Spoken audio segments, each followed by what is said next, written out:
우리가 새해 첫 주에 하나님의 그 창조의 첫째 날, 하나님 창조의 특징이 뭐라고 있죠? 질서와 채움이라. 하나님은 질서를 세우시고 채우시는 창조를 통하여서 심히 기뻐하셨습니다. 자, 그러나 창조의 첫째 날 물질의 빛을 채우셨다면, 이제 지난주 우리가 그랬죠. 우리가 새해 진정한 생명의 빛이 누구죠? 바로 예수 그리스도. 이 예수의 그 생명의 빛으로 우리의 삶의 무너진 질서를 다시 세우고, 또 그 우리 죄의 결과물로 인한 그 결핍을 채우시는 그 하나님의 은혜를 우리가 사모하자라고 지난주 말씀을 드렸습니다. 자, 우리가 이렇게 새해 첫 주를 하나님이 우리에게 채우시는 그 생명의 빛으로 한 해를 시작한 거 얼마나 감사합니까? 자, 그런데 우리가 이 한 해가 정말 주님이 채워주시는 그 생명의 빛으로 죄로 인해 무너진 질서가 다시 회복되고, 또 죄로 인한 그 부족한 결핍들이 채워짐으로 우리의 삶이 풍성해지면 정말 좋겠죠. 저도 정말 그러길 바라요. 자, 그런데 우리가 살아가는 이 세상이 아직까지 죄가 있습니다. 또 우리 안에 아직 죄의 법이 있어요. 그래서 이 생명의 빛으로 질서와 채움만 있으면 좋은데, 아마 우리가 올 한 해 살아갈 때 고난도 또한 있을 것입니다. 질서와 채움만 있으면 얼마나 좋겠어요. 그러나 분명히 고난이 올 한 해에도 우리에게 닥쳐올 것입니다. 자, 그런데 이제 특별히 그 고난 속에서 우리가 죄를 지어가지고, 내가 잘못해가지고 고통을 당해요. 고난을 당한 거, 그거 어떻게 보면 좀 당연한 거죠. 세상에서도 이것을 인과응보라 해서 내가 잘못했어요, 내가 죄를 지었어요, 그렇게 당한 고통은 좀 당연하니까 그렇저렇 그래도 우리가 수용하기가 조금 편할 거예요. 근데 문제는 내가 지난주처럼 내가 예수 그리스도를 힘입어 그 예수의 생명의 빛으로 내 삶을 채울 것입니다, 그리고 내가 이렇게 믿음으로 결단을 했어요. 근데 믿음으로 결단을 했는데 믿음 때문에 생기는 고난이 또 있어요. 오늘 설교 제목이 믿음으로 인한 고난인데, 이 믿음으로 인해서 우리가 고난이 생길 때 그럼 어떻게 해야 되나? 우리가 죄를 짓고 잘못해서 고난을 당한 것이라면 뭐 그건 당연한 거죠. 그건 우리가 수용을 해야 돼요. 근데 내가 믿음을 가졌는데, 내가 믿기로 작정했는데 왜 나한테 이런 고난, 어려움이 생길까? 자, 오늘은 바로 이 베드로전서 4장 우리가 읽었던 본문 말씀을 통해서 특별히 이 믿음으로 인해 생긴 고난에 대해서 우리가 어떻게 해야 되는지, 또 성경은 또 하나님은 우리에게 무엇을 말씀하고 있는지 우리가 본문을 통해서 묵상하고 잠시 은혜를 나누고자 합니다.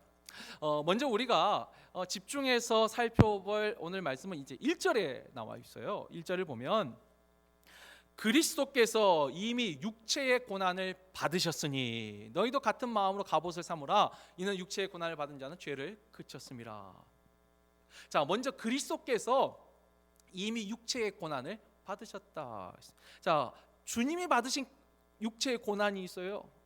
일단 이 고난은 어떤 고난일까요? 일단 주님께서 죄를 지어서 고난을 당하셨을까요?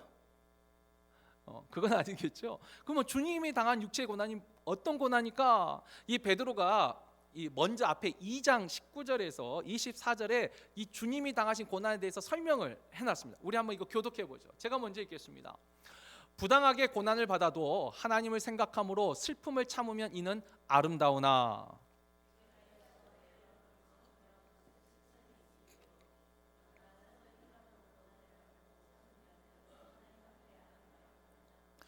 이를 위하여 너희가 부르심을 받았으니 그리스도도 너희를 위하여 고난을 받으사 너희에게 본을 끼쳐 그 자취를 따라오게 하려 하셨느니라.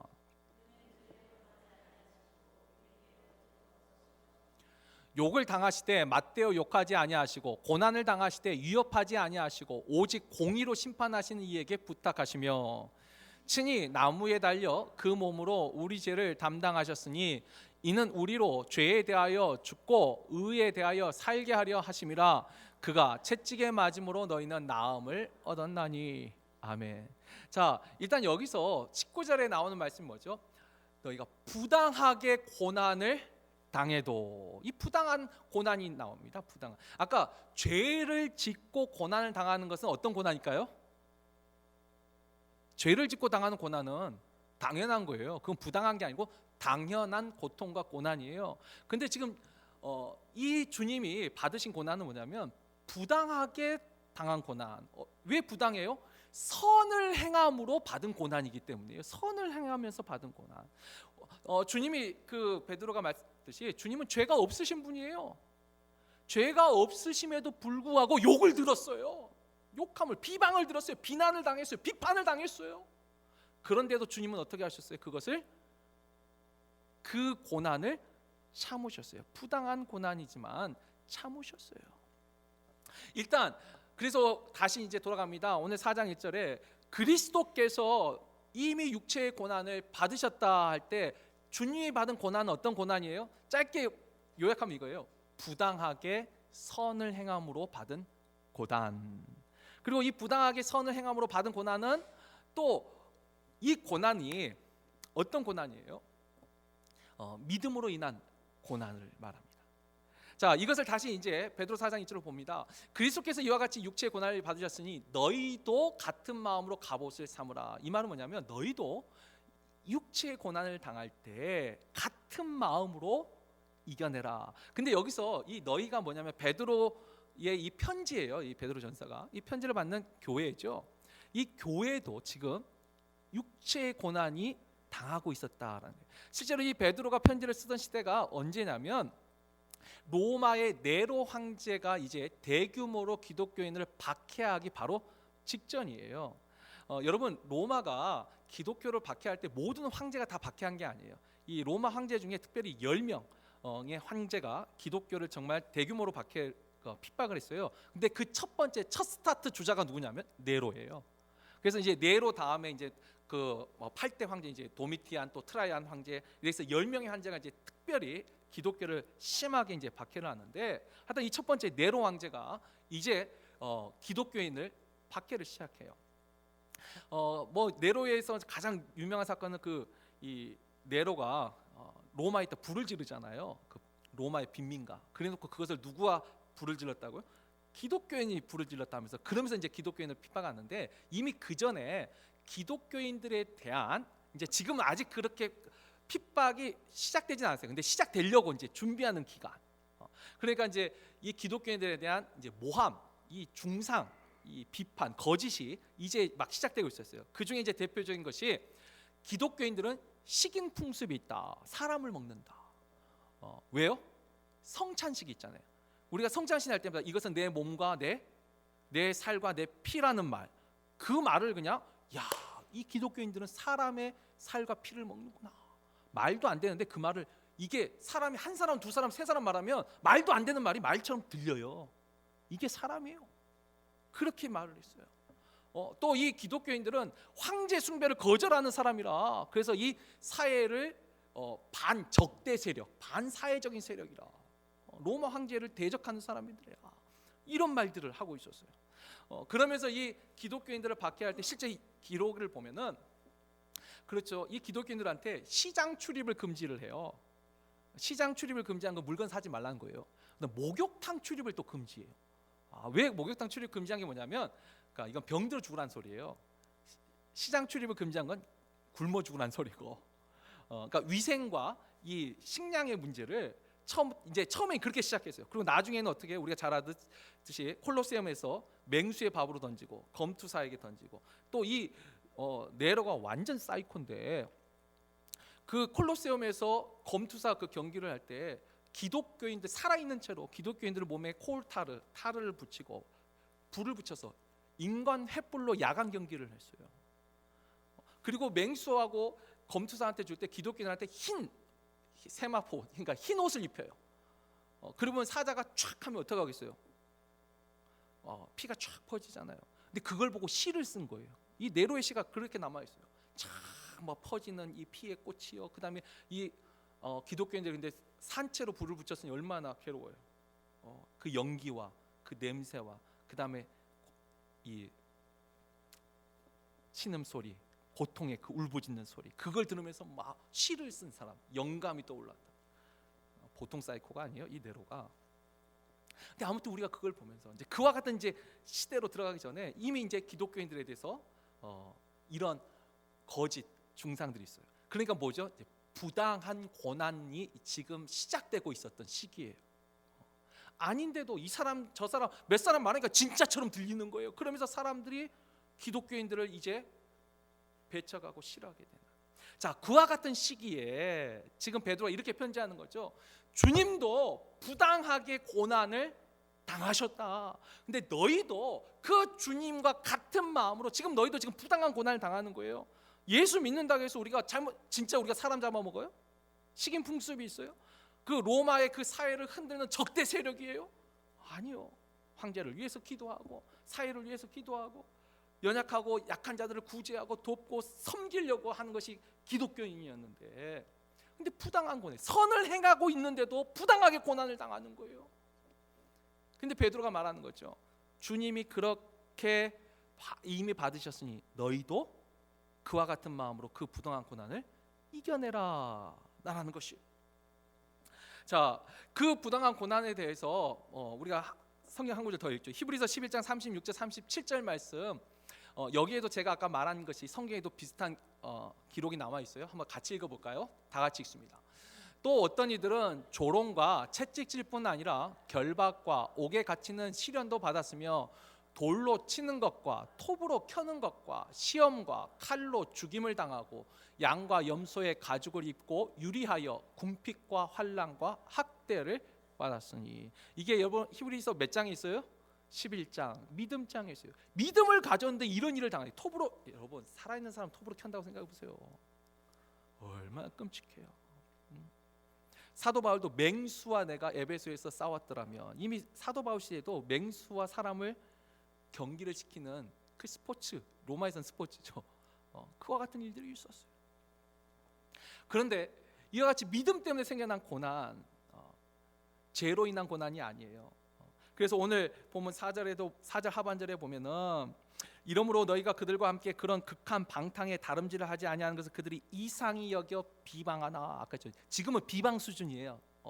왜? 자기들과 같이 안 하니까. 그 당시 로마에 그 신들이 있었잖아요. 비너스, 아프로디테의 그 신전에서는 음란이 행해지고, 아폴로나 바카스와 같은 신들에서는 술 취함과 그 향락이 있었고, 또 그 로마에 있는 길드, 상인 연합회에서는 각자의 그 신들을 섬기면서 자신들이 즐기던 우상 숭배와 음란과 쾌락과 향락이 있었어요. 그런데 예수 믿는 사람들이 거기에 동참을 하지 않는 거예요. 그러니까 그것을 비방을 하더라는 거예요. 비방을. 여러분 이건 참 오해하시면 안 돼요. 예를 들면 이런 거예요. 여러분 처음부터 술을 안 먹던 사람이 예수 믿었다고 술을 안 먹어요. 세상 사람들이 비방을 하겠어요? 안 하죠. 얘는 원래 안 먹어. 그런데 원래 술을 잘 먹던 사람이 갑자기 예수 믿는다고 하더니 나 예수 믿어, 하나님 믿어, 나 술 안 먹어. 그러면 어떻게 해요? 요거 봐라. 네가 뭐 예전에 나보다 더 잘 먹었잖아. 네가 나보다 더 잘 놀았어. 네가 나보다 더 했어. 근데 웬 고상? 그게 비방이에요. 이게 믿음으로 인해 당하는 지금 비방인 거예요. 믿음으로 당하는 고난, 죄를 지어서 당하는 고난이 아니라 믿음으로 당하는 고난. 그 옆에 그래서 4장 14절에도 보면 너희가 그리스도의 이름으로 치욕을 당하면 복 있는 자로다 할 때 치욕을 당해, 욕함을 당했어. 자, 그렇네. 이와 같이 지금 이 베드로의 편지를 받는 그 사람들도 이런 부당한 고난을 당하고 있을 때, 자, 베드로가 어떻게 말해요? 그리스도와 같은 마음으로 갑옷을 삼아. 그러면 예수님은 어떤 마음으로 이거 이겨내셨을까요? 믿음으로 당한 고난을 어떻게 이기셨느냐, 이게 중요하잖아요.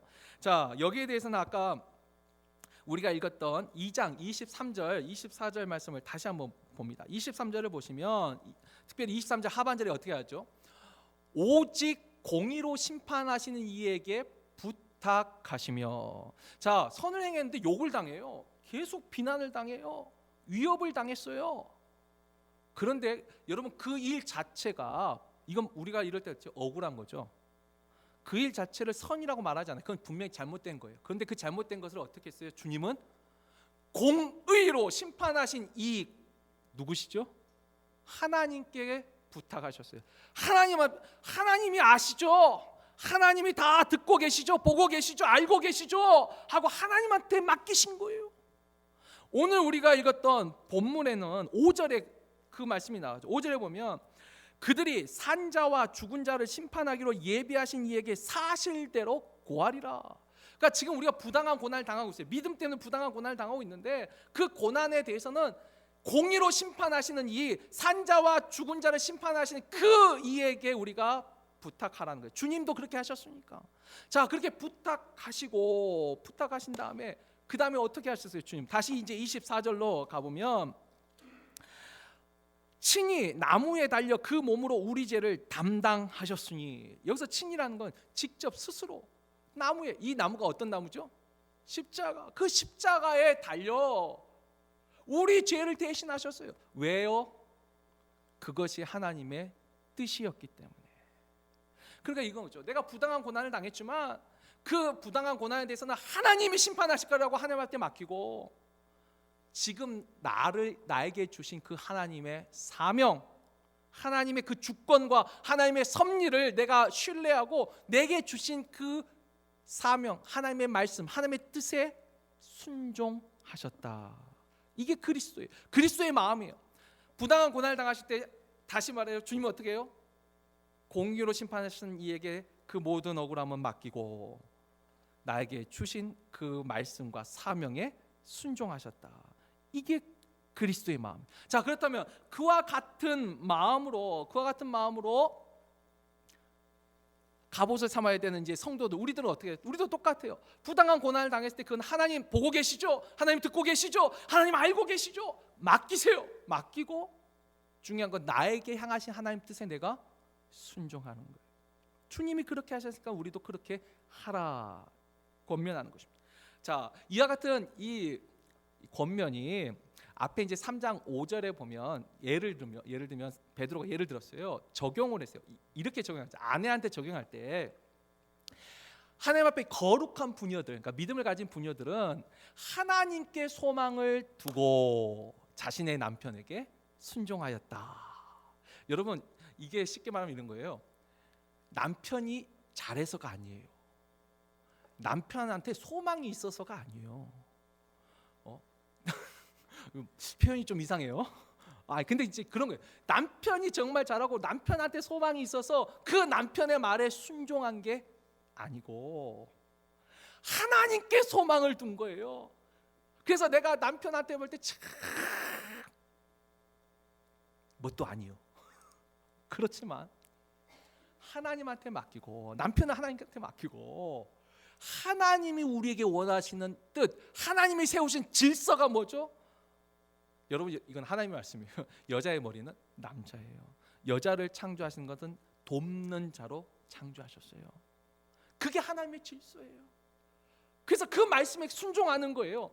남편이 잘하고 내가 존경할 만하고 그게 아니라 정말 개떡 같은 남편일지라도 그건 하나님 앞에 내가 진정한 소망은 하나님께 두고 하나님이 세우신 질서에 내가 그 말씀에 순종하는 거예요. 그러니까 여러분, 이 원리가 그리스도가 가진 이 믿음으로 인한 이 고난을 이겨내는 이 마음이 우리의 삶 속에 실제로 다양한 모습으로 적용할 수 있어요. 자, 근데 아무튼 이제 그다음 또 넘어갑니다. 이 4장 1절 하반절에 보면, 자, 이는 우리가 같은 마음으로 갑옷을 삼았어요. 그런 다음에 중요한 말이 있어요.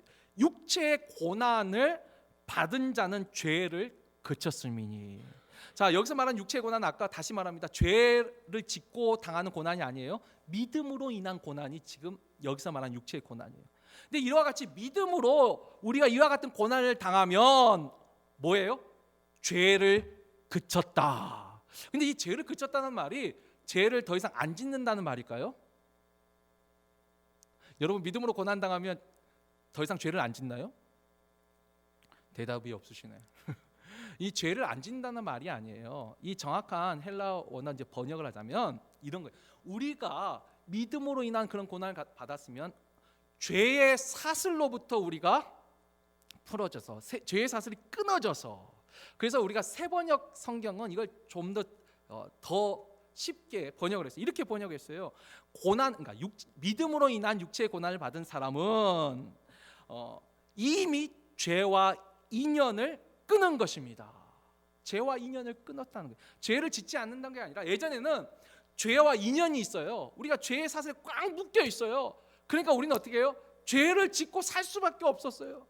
그러나 믿음을 갖게 됐어요. 정말 하나님이 우리에게 주신 그 좋은 믿음의 씨가 우리에게 뿌려져서 그 믿음으로 인한 우리가 고난을 당한다면 그 믿음 때문에 어떻게 해요? 죄의 사슬이 끊어져서 죄와의 인연이 끊어졌다는 거예요. 다시는 죄를 안 짓는다는 게 아니고 죄와의 인연이 끊어졌어요. 그래서 인연이 끊어졌기 때문에 그 밑에 3절에 너희가 2절에 보면 그 후로는 다시 사람의 정욕을 따르지 않고 하나님의 뜻을 따라 육체의 남은 때를 살게 하려 함이라. 죄의 사슬 권세가 끊어졌기 때문에 이제는 우리는 누구의 뜻을 따라 살 수 있어요? 하나님의 뜻을 따라 살 수 있어요. 예전에는 죄에게 묶여 있으니까 죄가 원하는 대로 살았어요. 그렇다면 죄가 원하는 삶, 죄의 사슬에 묶여 있는 삶이 뭐예요? 사람의 정욕을 따라 살아가는 삶이 뭐예요? 그게 이제 3절에 나오죠. 3절에 보면 이렇게 말합니다. 너희가 음란과 정욕과 술 취함과 방탕과 향락과 무법한 우상 숭배를 하여 이방인의 뜻을 따라 행한 것은 지나간 때로 족하도다. 여기 나오잖아요. 음란과 정욕과 술 취함과 방탕과 향락과 뭐 이 향락 속에 많이 들어갈 거예요. 갬블도 들어갈 수도 있고 약도 들어갈 수도 있고 뭐든지 이 세상이 예전에 우리가 죄의 사슬을 했을 때는 그게 전부예요. 그게 인생의 즐거움이에요. 그런데 그것이 끊어졌어요. 믿음 때문에. 그래서 이제는 이것들을 쫓아 살지 않아요. 내가 만족해야 돼. 내가 즐거워야 돼요. 나를 위해서 살던 그 인생의 삶이 끊어져서 그 죄의 인연이 끊어져서 이제는 하나님의 뜻을 따라 살 수 있는 우리가 그렇게 되었다는 거예요. 자, 그래서 우리가 이 남은 인생을 하나님의 뜻을 따라 살아가는. 베드로가 이렇게 말하는 거죠. 여기까지 정리하면 이런 거예요. 그리고 이제 6절 하나 제가 빠먹었네. 6절에 이 보면은 앞에 이제 죽은 자들에게 복음이 전파되었다. 여기는 이제 신학적인 여러 가지 그 이야기가 있는데 이건 오늘 주제가 아니라 넘어가고 그 뒷부분만 보면 이는 육체로는 사람으로 심판을 받으나 영으로는 하나님을 따라 살게 하려 함이라. 우리가 하나님의 뜻을 따라 사는 이유가 뭐죠? 하나님의 심판과 하나님의 구원이 있기 때문이에요. 하나님의 이 심판과 구원 그것을 우리가 바라보면서 우리의 육체의 남은 때를 하나님의 뜻을 따라 살려고 힘쓰라. 자, 베드로가 여기까지 쉽게 정리하면 이겁니다. 지금 너희가 믿음으로 인해서 부당한 고난을 당하고 있는데 그 부당한 고난을 당할 때 주님께서도 똑같이 그와 같은 부당한 고난 당한 걸 기억하고 주님이 어떻게 그걸 이겨냈어요? 공의로 심판하신 하나님께 나의 억울함을 다 맡기고 그 다음에 나에게 향하신 하나님의 뜻에는 순종하는 삶을 살았듯이 너희도 이제 그 믿음으로 인한 고난이 너희의 믿음의 증거라는 거예요. 그 믿음으로 인한 고난이 너희 믿음의 증거니까 그 믿음을 붙잡고 죄와 인연을 끊고 이 억울한 부분을 하나님께 산자와 중자 심판하시는 이에게 부탁하고 너희는 하나님께 주어진 그 사명 하나님의 뜻을 따라 순종하며 살라. 자, 여기까지가 이 베드로의 이제 편지의 내용입니다. 자, 그런데 여기서 이제 우리가 조금만 더 깊게 한번 생각했으면 좋겠어요. 왜냐하면 지금 우리가 사는 지금 이 시대에도 분명히 베드로가 살던 시대처럼 지금 이 베드로가 말하는 육체의 고난, 그러니까 믿음으로 인한 고난이죠. 믿음으로 인한 고난은 외적인 지금 고난이 지금 커요. 외부에서는 지금 우리가 사는 이 시대에도 이런 고난이 있어요. 특별히 어디요? 이슬람이나 공산권에 가보면 지금도 예수를 믿으면 어떻게 해요? 생존의 위협을 받지요. 실제로 이슬람권에서 이 예수 믿는 사람들을 어떻게 해요? 그 커뮤니티에서 추방하고 가족에서 심지어 죽이기도 하고 얼마나 많은 불이익이 있어요. 아까 시장 출입 금지, 목욕탕 출입 금지처럼 이슬람에서 예수 믿으면 굉장히 많은 것들이 제약을 받아요. 아까 생명의 위협도 받아요. 여러분 그리고 또 하나 공산권도 마찬가지예요. 특별히 우리가 태어난 나라하고 가까운 북한에 이 북한의 공산주의는 이 소련이나 스탈린의 공산주의하고 또 조금 달라요. 거기는 이 북한은 주체 사상이라고 해가지고 주체라는 말은 참 좋은 건데 이 주체 사상에 보면 제가 언제 한번 말씀드렸어요. 거기 보면 이 주체 사상이 뿌리내리기 위해서는 그러니까 제거해야 될 사람들이 있는데 그 1순위가 누굴까요? 제일 먼저 죽여야 될 사람. 일단 군인, 경찰, 그다음에 정치인들이에요. 그런데 참 재밌는데 그 1순위에 그 끝트머리에 한 사람이 더 들어있어요. 누굴 것 같아요? 자, 분위기상 누굴 것 같아요? 목사가 들어가요. 목사가. 와. 그다음 이제 두 번째 순위에 예수 믿는 사람도 들어가요. 믿는 사람. 일단은 근데 목사는 군인 경찰처럼 먼저 죽이고 봐야 돼요. 제가 그래서 한국에 있을 때 이 북한 쳐들어오면 제일 위험한 사람 중에 한 사람이에요. 근데 왜 그래요? 안 맞는 거예요. 근데 이렇게 정말로 생존을 위협한 사람 그 상황도 있어요. 분명히. 지금도 그죠. 예수 믿는다고 조롱하고 비방하고 또 부당하게 처우하는 경우도 분명히 있어요. 아까 했죠. 친구들 옛날에 너 나보다 더 술 잘 먹었잖아. 너 옛날에 나보다 더 게임을 더 잘하고 너가 나보다 더 나쁜 놈이었어. 이런 것도 지금 있어요. 그런데 지금 우리가 살고 있는 지금 미국이나 또 지금 우리가 태어난 한국이나 지금 현재 상황을 좀 보면 외적인 분명히 믿음으로 인한 고난도 있지만 또 다른 종류의 믿음으로 인한 고난이 있다라는 거죠. 여러분 믿음으로 인한 고난이 외적인 것뿐만 아니라 여러분 내적인 고난도 있습니다. 우리 안에 생겨난 고난. 예를 들면 이런 겁니다. 아까 했죠. 술 먹는 친구가 너 예전에 나보다 더 잘 먹었는데 하고 우리를 조롱해요. 외적인 고난이죠. 근데 그 고난이 오기 전에 그 사람 안에서 어떤 고난이 먼저 있었을까요?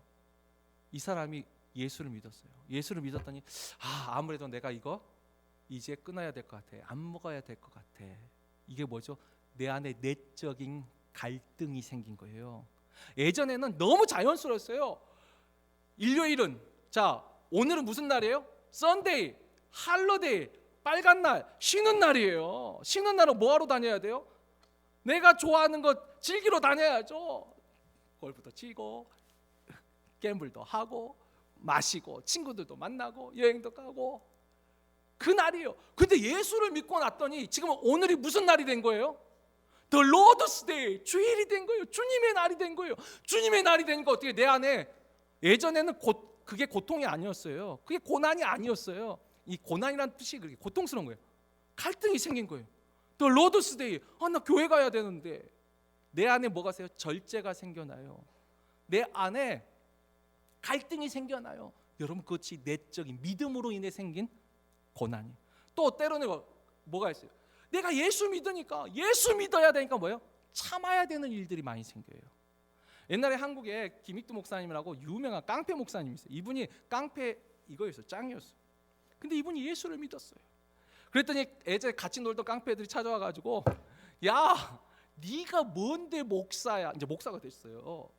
막 깔짝깔짝 대는 거예요. 그러니까 이 김익두 목사님 어떻게 해요? 멱살을 확 잡고 참다가 잡고 한 유명한 말이 있어요. 예수는 내가 믿고 은혜는 지금 네가 받았다 그랬어요. 여러분 이거 해석이 돼요? 이게 뭔 말이에요? 예수는 지금 내가 믿었어요. 내가 믿어서 지금 넌 살았어요. 은혜는 지금 네가 받은 거예요. 옛날 같으면 이건 한 주먹거리도 아닌 거예요. 그래서 유명한 예수는 내가 믿고 은혜는 지금 네가 받았다. 이게 뭐예요? 김익두 목사 안에서 참는 거예요. 참는 거예요. 예수 믿으니까 참는 거예요. 여러분 그게 뭐예요? 그 순간 그게 고난이에요. 믿음으로 인한 고난인 거예요. 내가 믿음 때문에 갈등이 있어요. 믿음 때문에 절제를 해요. 믿음 때문에 참아요. 그것이 믿음으로 인한 고난이더라는 거예요. 그것도 아까 했지만 가정에 있어도 그래요. 너도 남자 여자 요즘 집에서 남자가 더 귀해요? 그런 게 어디 있어요? 다 평등한데.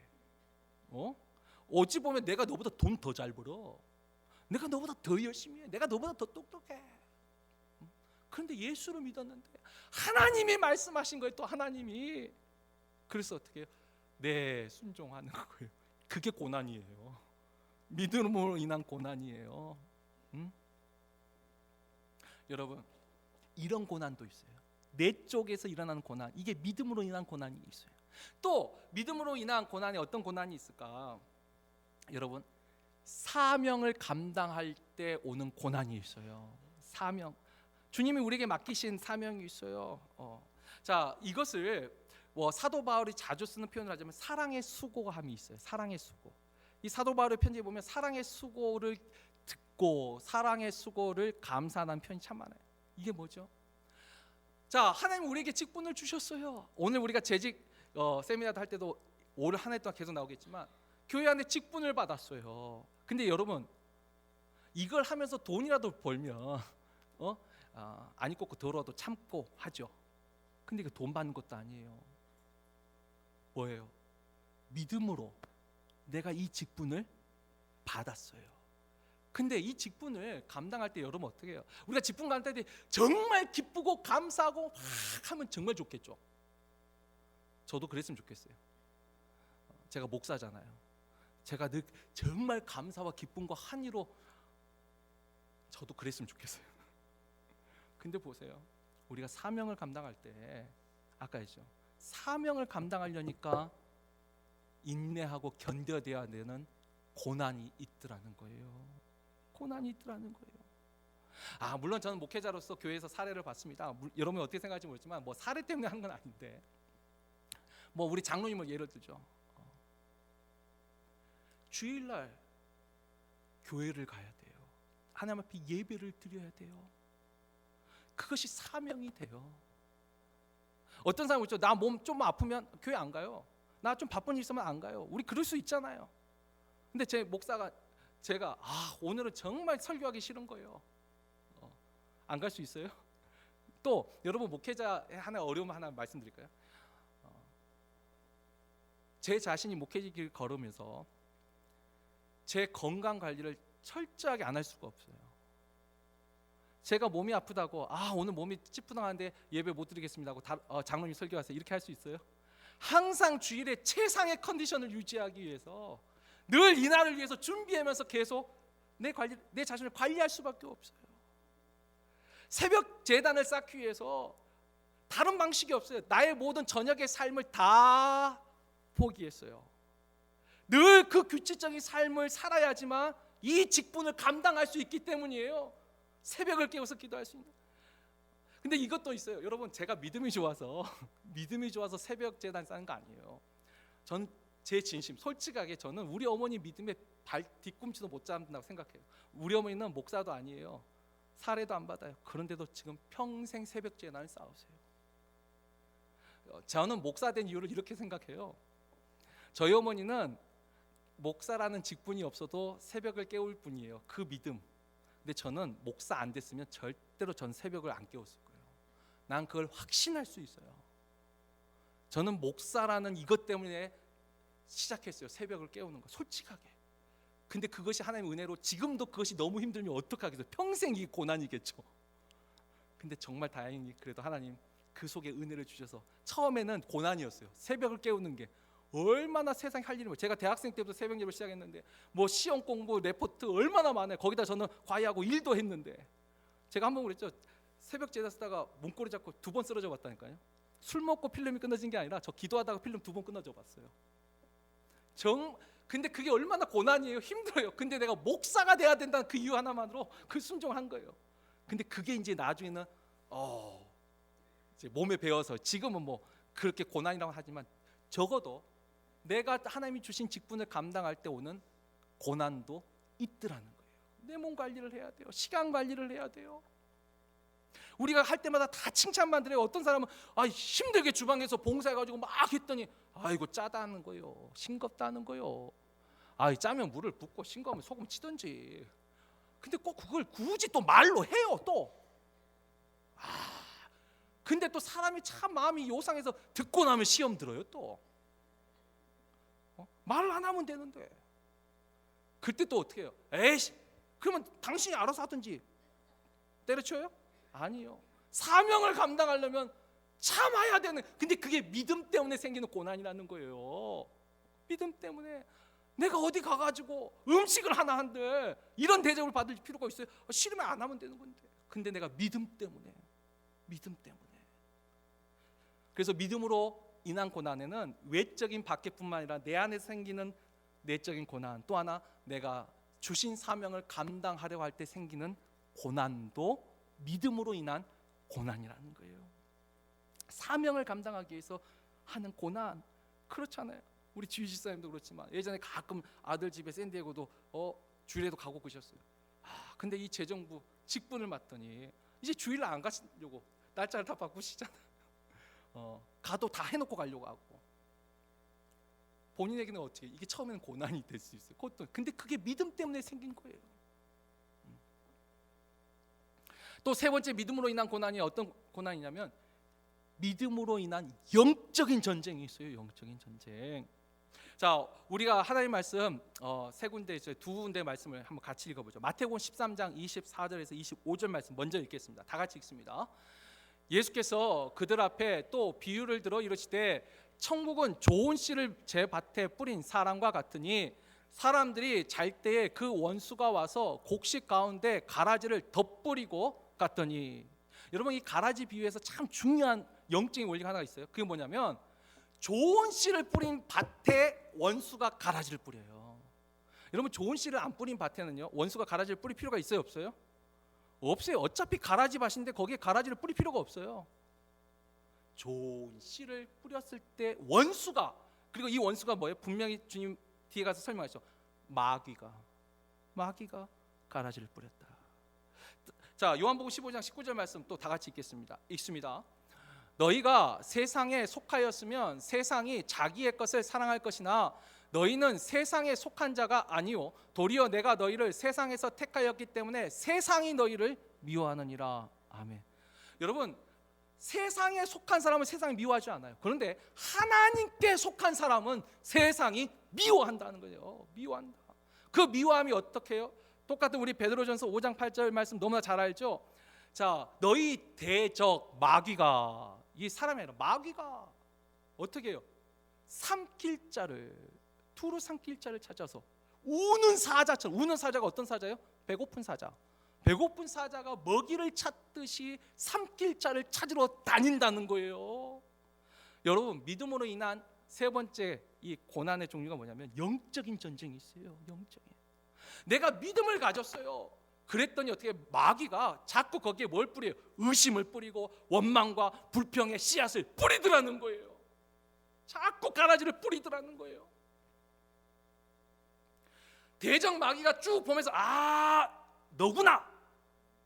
너가 딱 여기에 걸리는구나. 그 약한 부분을 공격하더라는 거예요. 때로는 교만을, 때로는 탐욕을, 그 죄악의 본성을 건드리는 거예요. 거기에 가라지를 뿌리더라는 거예요. 우리 안에도 여러분 그와 같은 것들이 생길 수 있습니다. 아까 했죠. 사명 감당할 때 생기는 고난 있듯이 저도 마찬가지예요. 사명 감당할 때 아까 그런 고난도 있지만 씨를 뿌려요. 예를 드는 거예요. 잘못 예를 안 되면 딴 거 해야 되나? 예를 들면 직장에서도 내가 뭔가 할 때, 내가 직장이 여기밖에 없어? 그런 마음, 불만과 원망과 불평의 씨앗들을 뿌리더라는 거예요. 누가? 마귀가 사람이 아니라 마귀가 뿌리더라는 거예요. 삼킬 자를 찾아다니더라는 거예요. 교만한 사람을 찾아다니더라는 거예요. 탐욕이 많은 사람을 찾아다니더라는 거예요. 아니 이 속에 교만이 없고 탐욕이 없는 사람이 어디 있어요? 저는 없을 것 같아요. 아니요, 저도 있어요. 만약에 제가 목회가 정말 잘 되고 막 사람이 수천 명 모이면 아마 마귀는 저의 교만을 찾아서 씨를 뿌릴 거예요. 근데 여러분 그것이 믿음으로 인한 영적 전쟁이에요. 내 안에 좋은 것이 있기 때문에 그런 일이 생기는 거예요. 내가 이미 교만한 사람이에요. 그러면 아무런 영적 전쟁이 일어나지를 않아요. 왜? 어차피 그 사람은 세상에 속한 사람이에요. 그 사람은 마귀의 자녀예요. 근데 내 안에 갈등이 있다는 것 자체가 내 안에 지금 좋은 씨가 있다. 여러분 여기까지 제가 정리하면 이렇습니다. 우리가 오늘 설교제 믿음으로 인한 고난이잖아요. 믿음으로 인한 고난, 그러니까 믿음 때문에 생겨난 외적인 고난, 믿음 때문에 생겨난 내 안의 절제와 인내 같은 내적인 고난, 믿음 때문에 사명 감당하려고 생길 때 생기는 고난, 또 믿음 때문에 생겨나는 영적 전쟁으로 인한 고난. 여러분 이와 같은 고난이 우리에게 일어날 때 여러분 어떻게 해야 될까요? 오늘 옆에 본문 4장 13절에 보면 이렇게 나옵니다. 오히려 너희가 그리스도의 고난에 참여하는 것으로 즐거워하라. 이는 그의 영광을 나타내실 때 너희로 즐거워하고 기뻐하게 하려 함이라. 이 말이 뭐죠? 주님이 그러니까 믿음 때문에 당한 고난이라면 여러분 그 믿음으로 인해서 즐거워하십시오. 내 안에 믿음이 있다는 거예요. 내 안에 아직 연약해서 아직은 이거 먹으면 안 되는데 이거 어우 맛있겠다. 이제 이게 술이라 할 때 좋다. 이거 참 좋은데. 근데 보세요. 이겨내면 좋아요. 근데 아직 약해서 그래 조금만 맛만 볼게. 맛만. 마시진 않고 맛만 보고. 여러분 이럴 수는 있어요. 그런데 중요한 건요, 안 먹었다는 게 아니라 내 안에 그런 고난과 갈등이 시작되었냐는 것이 중요해요. 그런 것이 있으면 여러분 즐거워하세요. 기뻐하세요. 내 안에 그런 의심이 들어오고 내 안에 그런 불평이 들어올 때 이건 마귀가 나한테 줬다고 할 때 그것 때문에 죄책감에 빠지고 그것 때문에 괴로워하는 게 아니라 오히려 그것을 내가 느끼면 즐거워하세요. 감사하세요. 왜? 내 안에 좋은 씨가 있다는 거예요. 그것 자체가 안 느껴지면 진짜 아무것도 아니지만 정말 그게 느껴진다면 내 안에 좋은 씨가 있어요. 내 안에 믿음이 있는 거예요. 그걸로 즐거워하세요. 지금은 연약하지만 언젠가는 강해질 것이고 주님이 영광 받으셨듯이 우리도 주의 그 영광에 동참하는 그날이 나올 줄 믿습니다. 지금은 살짝 혀끝만 대고 한 번 더 맛을 봐요. 나중에는 쳐다보기도 싫을 때가 올 거예요. 우리의 능력이 아니라 하나님의 능력으로. 자, 이제 마지막 하나만 더 말씀드리고 말씀을 맺습니다. 우리가 믿음으로, 그러니까 믿음 때문에 생긴 고난이 분명히 있어요. 그런데 아까 했죠, 죄 때문에 받는 고난도 분명히 있습니다. 그리고 이것이 꼭 나의 죄뿐만이 아니라 이 세상 자체가 죄가 있기 때문에 죄의 결과물들이 있어요. 이 세상에 존재하는 질병이 있어요. 그러니까 내가 독감에 걸렸어요. 내가 죄지어서 독감에 걸릴 수도 있겠죠. 그러나 독감이라는 죄의 결과물이 이 세상에 있기 때문에 그냥 나도 거기에 그 결과물의 영향을 받을 수 있잖아요. 근데 아무튼 내가 죄를 지었든 그것이 질병이 됐든 가난이 됐든 또 뭐 자연재해가 됐든 홍수가 됐든 토네이도가 됐든 또 불의한 일이 됐든 또 병든 인간관계가 됐든 어쨌든 죄 때문에 당하는 고난도 있어요. 자, 그런데 이런 고난을 세상은 어떻게 이겨낼까요? 일단 세상은 자기 힘과 능력으로 이겨내려고 합니다. 그래서 실제로 이겨내는 사람도 있어요. 병에 걸렸을 때 이겨내는 사람도 있어요. 그 사람은 어떡하죠? 내가 내 힘으로 이겨낸 사람은 교만과 오만에 빠집니다. 근데 이 사람은 소수예요. 이 세상에서도 이와 같은 죄의 결과물들을 자신의 힘으로 다 이겨내는 사람들이 드물어요. 대부분은 어떡하죠? 대부분 사람들은 그 속에서 불평하고 원망하고 다 남 탓이에요. 내가 이것 때문에, 누구 때문에, 이것 때문에, 다 이 때문에 하면서 불평하고 원망해요. 그러다가 이것을 못 이겨내면 좌절과 절망에 빠져요. 이게 세상의 방식이라면 하나님의 자녀들은 어떻게 하죠? 자, 비록 내가 죄를 지어서 당하는 고난이에요. 내가 깨달았어요. 죄를 지었어요. 그럼 어떡하죠? 우리는 회개합니다. 하나님 잘못했습니다. 그리고 뭐라고 말해요? 나를 불쌍히 여겨 주옵소서. 주님께 긍휼을 간구해요. 여러분, 그래서 제가 확실한 진리 하나 알려드릴게요. 회개하는 사람에게는 믿음이 있습니다. 회개가 없는 사람은 믿음이 없어요. 사울처럼 끊임없이 내가 비록 그리했을지라도 하면서 변명하는 사람은 믿음이 없지만 다윗처럼 내가 범죄하였습니다, 잘못했습니다, 고백하는 사람에게는 믿음이 있습니다. 회개도 믿음이에요. 불쌍히 여겨달라고 말하는 것도 믿음이에요. 또 그리고 아까 했죠, 내 죄가 아니더라도 이 세상의 죄의 결과물에 우리가 고난을 당할 때 우리는 인내합니다. 참는 사람이 믿음이 있는 사람이에요. 믿음이 없으면 참지를 못해요. 소망을 가져요. 그리고 겸손해집니다. 그리고 자신을 삼가하는 근신함을 배웁니다. 다시 말하면 한마디로 요약하면 이겁니다. 믿음 때문에 당하는 고난이 있어요. 그리고 또 하나, 믿음으로 이겨내는 고난이 있어요. 어느 쪽이든, 내가 믿음 때문에 당하는 고난이 있든 아니면 설사 죄 때문에 당하는 고난일지라도 내가 그것을 믿음으로만 이겨낸다면, 회개하고 있다면, 여러분, 우리에게 무엇이 있다는 거예요? 믿음이 있다는 거예요. 그 믿음, 우리 안에 좋은 씨앗이 뿌려져 있다는 거예요. 그것만으로도 즐거워할 수 있기를 주의 이름으로 축원합니다. 이 세상에 아무것도 즐거워할 일이 하나도 없어요. 무화과 나무 잎이 마르고 논밭에 소출이 없고 외양간에 송아지가 없어요. 그러나 난 여호와로 말미암아, 내 구원의 하나님으로 말미암아, 그 하나님이 내게 주신 그 믿음의 씨로 말미암아 나는 기뻐하고 즐거워하리로다. 기억하세요. 생명의 빛으로 채워주실 때도 기뻐하세요. 그러나 믿음으로 인한 고난이 닥쳐올 때, 또 내가 그 고난을 믿음으로 이겨낼 때도, 고난 중에도 우리는 내 안에 있는 믿음으로 말미암아 즐거워하는 올 한 해가 되시기를, 또 우리의 육체의 모든 남은 인생이 되시기를 주의 이름으로 축원합니다.